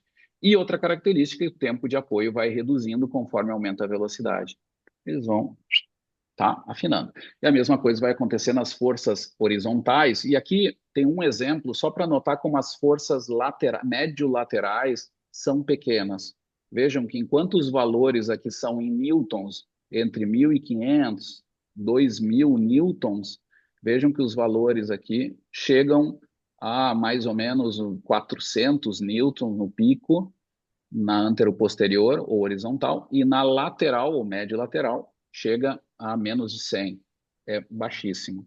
Tá? Em situações normais. Claro que em questões patológicas aumentam as forças laterais, tem corredores que têm muitas vezes cruzamento de pés, tá? E tem que ter um cuidado nisso também. Muitas vezes tem fraqueza de adutores, de musculaturas posturais para o alinhamento, e essas forças são alteradas, se visualizam bastante aqui. Embora sejam pequenas, elas alteram bastante. Tá? Mas depois não tem. Ah, aqui tá as curvas dos sprinters, ó. Vejam, essa aqui é a curva do sprinter de alto nível. E aqui tá que tem aquele primeiro pico tibial e depois um grande pico associado de extensores do quadril. Essa barriga aqui no final define atletas de alto nível por uma ação de extensores de quadril potente. Tá? É uma análise muito precisa que se faz com sprinters. Vejam que o corredor, o cara que não é atleta sprinter, vejam como a cara da curva muda, ela vira uma senoidal, tá? E não tem essa participação potente. Agora, falando disso, de velocidades, tá? Vamos para a caminhada. A curva que a gente mais aprende sobre a caminhada geralmente está relacionada à velocidade autoselecionada, tá? É a curva essa 60% aqui da velocidade de transição, ou em torno de 4, 5 quilômetros por hora. Vejam que é uma curva de dupla onda e geralmente se ensina que ela é simétrica, mas não é bem assim quando eu estou em alta velocidade. Quando eu tenho alunos treinando caminhada em ritmos aeróbicos, e muitas vezes para saudáveis é em velocidade de 6, 7 quilômetros por hora, a história muda. A primeira onda é mais alta que a segunda quase que se mantém. Tá? Então, é o primeiro ataque do pé no solo, ali na primeira metade. Então, vejam, desde que eu coloco o apoio do pé à frente até esse pé passando, né, sob o centro de massa, ele é bastante importante nessa evolução das velocidades. Tá? Eu tenho uma ação forte aqui também do pé apoiando e já tracionando o corpo e reduzindo fatores de braking, de frenagem. De qualquer jeito, a frenagem sempre. Vejam aqui a curva de frenagem e propulsão. Tá? É bem clara. O que tem na caminhada, que também não é tão intuitivo, é que há uma certa estabilização no meio. Não é completa, mas tem uma cara ali, ela é, tá? E vai acontecer as ondas grandes é no início da frenagem e depois no final da propulsão. Essa final da propulsão vai ter uma relação muito forte com a ação de gastrocnêmios, que são os nossos propulsores à frente da caminhada.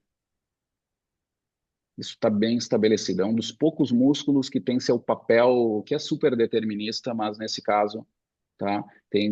Já foi testado de várias formas, em modelos experimentais, modelos teóricos, inclusive de modelamento musculoesquelético, confirmando essa questão, que tem a ver com essa curva aqui. A geração dessa curva anteroposterior é muito relacionada a essa função. E aí nós entramos nos casos, tá?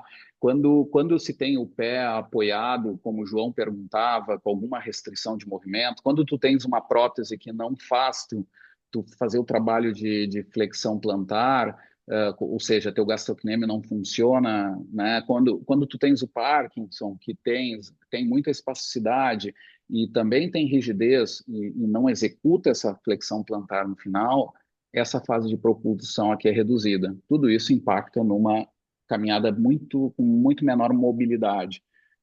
Se torna uma caminhada mais direcionada a algo mais ligado à fragilidade, por exemplo, tá? Ah, Bem, gente, deixa eu ver aqui. Eu acho que é a parte final. Hoje, prometo para vocês, aguentem mais um pouquinho. Vamos lá? Rapidinho. Essa última mensagem que eu adoro aqui, eu acho que é legal, não queria deixar você sem. A gente já conversou um pouquinho. Esse aqui é o estudo do Lieberman, que ficou famoso nas ciências do esporte, que teve aplicações depois em várias áreas, até na parte de evolução, biologia evolutiva, reabilitação, várias coisas, para se pensar em modelos de exercícios baseados nesse padrão de apoio, tá? Vou só contextualizar vocês. Muita gente às vezes erra assim, porque a gente tem que lembrar um pouquinho da história da biomecânica da corrida.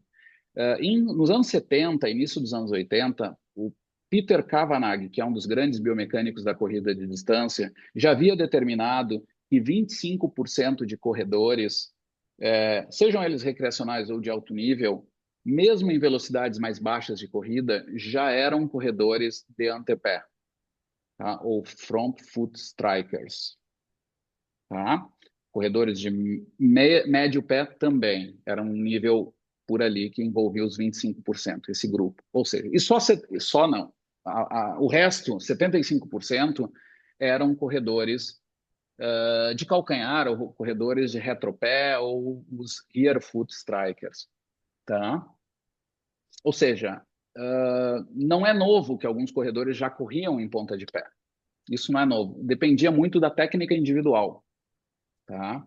E até hoje nós vamos ver que a decisão individual vai continuar sendo importante. A gente já falou disso na aula passada. E aqui eu vou mostrar de novo para vocês só os dados que comprovaram essa questão do Lieberman. Vocês lembram da mensagem principal? O que ele viu é que os quenianos que corriam descalços, tá, tinham um baixíssimo nível de frequência de lesões. Enquanto que quenianos, com um estilo de vida muito semelhante, que corriam com calçado, tinham níveis de lesão muito parecidos com os estudos que eram feitos, na grande maioria, os estudos epidemiológicos de corrida eram com caucasianos, com europeus, americanos, tá? Da onde vinham os grandes estudos. Então, isso aqui, o que eles viram? Aqui vem o padrão biomecânico. Quando eu corro em antepé, ou descalço, ou com calçado minimalista, eu tenho meu apoio do pé, mais antepé ou médio pé, né? Eu sou front foot striker ou mid foot striker. Essa é a terminologia. Vejam o que acontece com a curva de força nesses casos, em comparação ao clássico pico de impacto, tá? Essa técnica aqui, descalço, ninguém faz. É um exercício que eu fazia com o meu professor Jefferson Lozer, fazer o pessoal correr descalço, e a menos que o cara tivesse algum problema grave, a gente não conhece. Dos que a gente tinha, eram todos alunos de educação física, no caso, mas não entravam assim com calcanhar direto, porque é terrível mesmo. E aí a gente tem que entender essa questão. Existe uma questão evolutiva, nós passamos durante milhões de anos para ser o que nós somos, para correr em ambientes que muitas vezes não eram rígidos. Não dá para ter uma certeza sobre isso, mas provavelmente os terrenos eram mais deformáveis, mais complacentes, tá? Que poderiam até sustentar uma corrida desse jeito com o calcanhar, mas em geral não. Em geral, em situações irregulares, nossa estratégia de apoio é mais defensivo com esse apoio aqui, antepé, tá? Agora, então se observou isso, que correr em antepé reduzia o impacto. Tinha também a questão da anteriorização da tíbia, que eu mostrei na outra aula, né? Se eu corro em antepé, eu desalinho a linha da tíbia com a da força de reação do solo. Ou seja, eu vou transferir essas forças para outra área que não é a estrutura óssea da tíbia, que vai ser, nesse caso, vai ser gastrocnêmio. Eu vou sobrecarregar. Quando eu corro em antepé, em outras palavras, eu vou sobrecarregar muito tendão de Aquiles, gastrocnêmio. Tá? A questão é que para resolver esse quebra-cabeças, a saída é eu analisar. Vocês lembram? Eu tenho medo de ser repetitivo, vocês já não me aguentam, né? Já é ruim eu assistir uma vez, imagina dois eu repetindo o negócio. É análise biomecânica individual daquilo que eu faço, autoselecionado, que é sempre algo importante de eu considerar, porque lembrem, os corredores, depois de 5 minutos, eles não lembram mais o que tu mandou fazer. Eles fazem aquilo que eles autodefinem por questões de prazer, habitude, né? Tá? Com os pontos fracos do meu corredor. Eu tenho forças de flexores em bom nível. Eu já tive lesão pregressa, lesão em tendão de Aquiles ou inflamações nessa região. Tudo isso são sinais de que eu posso, cuidado, eu não posso correr em antepé. Tá? Aí que entra a questão. Mas eu sou um corredor de antepé e já tive, como a Flávia, né? A minha colega aqui, minha irmãzinha, ela teve uma lesão completa de tendão de Aquiles. Anos faz, foi uma coisa, deixa eu dividir com vocês. Não vou dizer ridícula, né? Porque nós somos elegantes. Mas ela estava jogando vôlei comigo, eu dei um passe para ela brincando, ela era a atacante, e eu fazia o passe e joguei para ela brincando. E eu ainda gritei para ela: presta atenção. Ela arrancou atrás da bola e eu consegui gerar uma lesão nela. Ela teve uma lesão parcial, depois se tornou total do tendão de Aquiles, porque ela deu essa arrancada.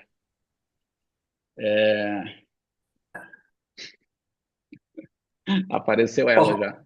eu apareci, sabe por quê? Entra Não aí, só por Flávia. causa dessa história, mas é o seguinte, gente, Espera aí que eu tirei o som para mim. Espera aí. tá, agora eu vou entrar aqui na sala de recuperação, pessoal. Então eu vou sair um pouquinho da reunião, tu conta a história, e depois eu volto com vocês, tá bom?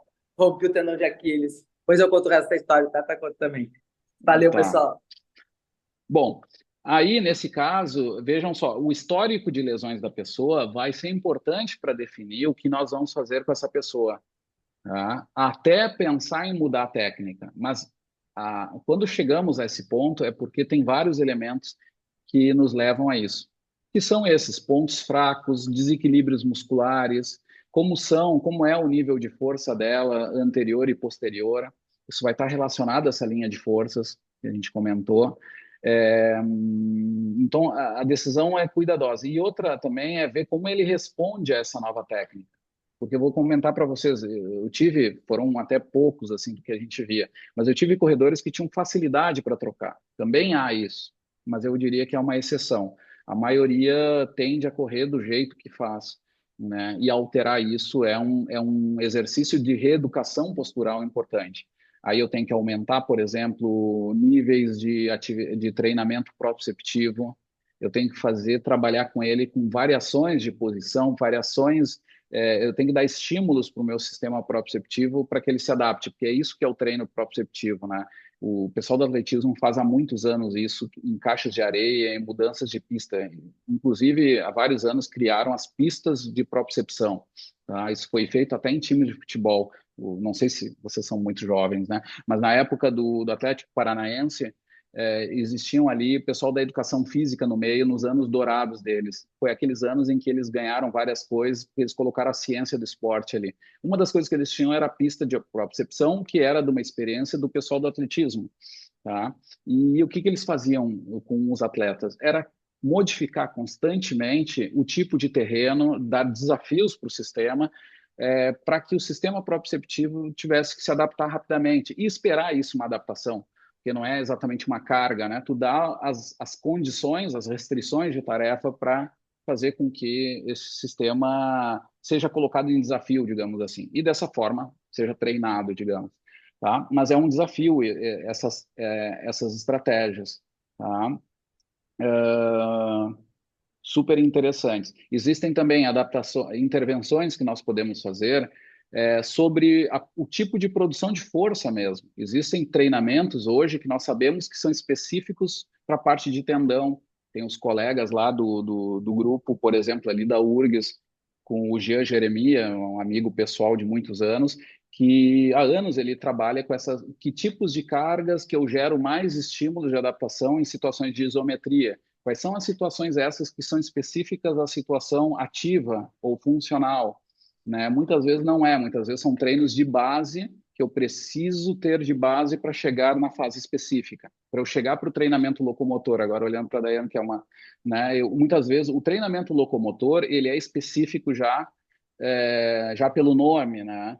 E eu posso jogar com muitas questões de base, mas muitas vezes eu preciso de outras intervenções para que me faça preparar a pessoa para chegar no treinamento locomotor, mas e lembrar que eu tenho que ter isso também, porque muitas vezes o pessoal erra em fazer os treinamentos só os anteriores, depois esquecer que existe a funcionalidade, existe todas as cadeias musculares que elas têm que ser adaptadas para aquelas situações, tá?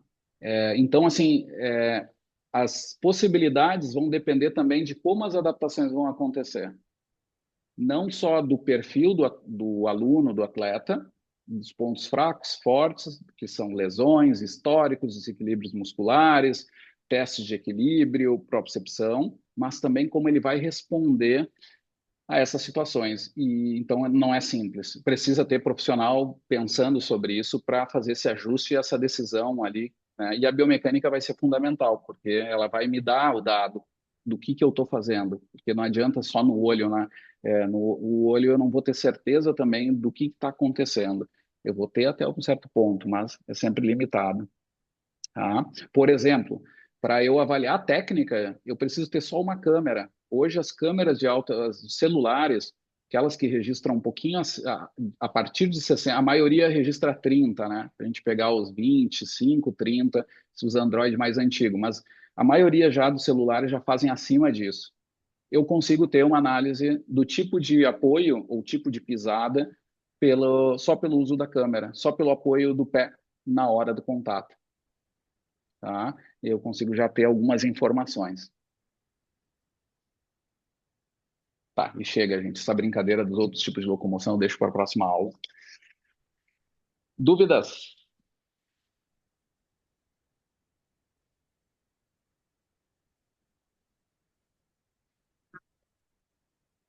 Tudo fadigado. Eu vou para minha janta, gente. Não, deixa eu parar aqui a gravação antes de fazer essa brincadeira.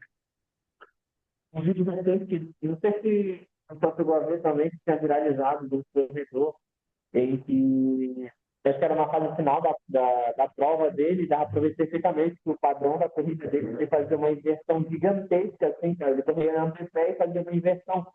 E aí viralizou por conta desse padrão que ele estava executando, né? Muita gente comentando do risco de lesão ali e tudo mais, devido a esse padrão de movimento que ele estava executando, sabe? Mas aí eu penso assim, eu parto muito da premissa de que, por exemplo, se tá tudo, não gera desconforto, e consegue desempenhar bem, não sei se seria interessante fazer essa modificação, essa alteração de marcha dele ali, sabe? Entendi o que tu quis dizer. Eu acho que tem uma coisa que a gente tem que pensar sempre como estratégia de intervenção, que é, ao invés de querer modificar a consequência, é tentar dar estímulos das causas. Por exemplo, treinar com ele mais propriocepção, se ainda não foi feito, trabalhar com ele reforço muscular mesmo dessa região, de coisas que estão ligadas a isso, e muitas vezes as coisas aparecem a partir daí. É porque a gente vai, muitas vezes, é anterior, né? O que pode estar levando aquele estímulo em uma dada situação, né? É uma situação de fadiga específica, se alterou ou não. Então, eu acho que por aí já vai mais tranquilo. E daqui a pouco pode ser que ele nem altere mesmo aquele padrão no final, mas ele esteja um pouquinho mais firme para sustentar aquilo, né? Isso já ajuda em certa forma, né? Do que sair diretamente querendo alterar. Lembrem, por causa disso, a técnica de corrida, que envolve até a nossa análise de técnica de marcha, ela sempre é algo que é individual. Existem otimizações, só que essas otimizações são individuais, né? E aí a fisioterapia nos ensina, né? Quando a gente pensa isso, se torna o cubo, porque as restrições iniciais são muito maiores do que no padrão normal, né? Então a gente tem que ter esse cuidado muito maior com esse padrão que é fora de uma curva de um dado que foi dado. Não, espera aí. O que nós vamos olhar com cuidado, porque muitas vezes uma alteração disso pode levar até mais prejuízo do que fazer esses segundos, né, cuidados ali secundários que eu comentei. Boa, João. Tem que tomar cuidado, né? Também eu terei que estudar bem esse caso e tal, mas eu também estou contigo. Tem que ter muito cuidado para fazer essas alterações mágicas, né? De algum padrão que está estabelecido como único. Não, geralmente é um problema de otimização. O desempenho dele pode até cair, né? Se isso tanto a ponto dele não conseguir mais performar da mesma forma. Sim, sim, sim, sim. Exatamente. Exatamente. Tem muito risco também disso, né? E gerar outros tipos de alterações, né? Porque mesmo quando tu bota uma prótese ali, as transferências de força são muito diferentes, né? Então tu tem que estar atento a essas repercussões. É o problema das placas de titânio, né? Que está se discutindo sobre como isso pode estar afetando em corredores recreacionais que não tem toda essa adaptação para sustentar essa transmissão de forças que vão ser muito maiores em dada forma com o titânio, né? Ele vai transferir muita energia elástica, mas isso pode estar descompensando alguma parte. Os dados ainda não são suficientes para dar aqueles achados como foram feitos com o tipo de apoio, mas eu usaria a biomecânica atrás. Teria muito cuidado com essas salvações da lavoura, assim, né, que isso pode gerar algum tipo de lesão. Para o treinador, eu diria, fica atento à dor, a sinais de inflamação, a sinais de resposta, porque geralmente antes da inflamação aparece a resposta mesmo, de dor, muitas vezes é anterior à dor, até aquele, como é que o atleta diz, é o mal-estar, né? Ele começa a sentir algo estranho ali, atenção, e às vezes não é só ali, é na outra articulação, que é o ajuste compensatório, né? Então, cuidem disso, né? Que isso já nos ajuda bastante.